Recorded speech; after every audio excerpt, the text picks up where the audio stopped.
Ha?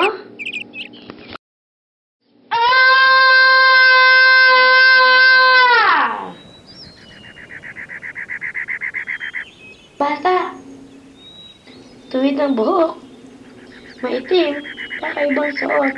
Kaya, tigban mo ba siya? Weirdo naman. Paumanhin, bata. Ako nga pala si Toto. Kaya Maynila ako. Alam mo ba yung patungo ka uwi? Ako si Abdullah. Isa akong tagtanwa.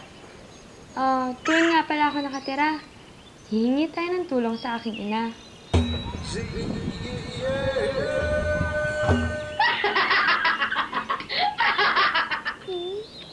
Ay, Abdullah. Naku, Abdullah!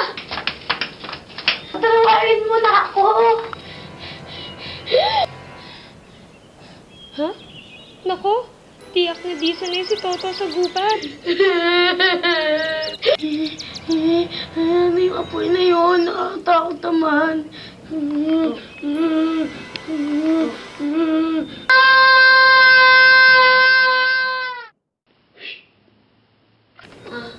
Abdullah? Patawad, Abdullah. Dapat di kasi ako tumawa. Dapat ginanong ko ang kultura niyo.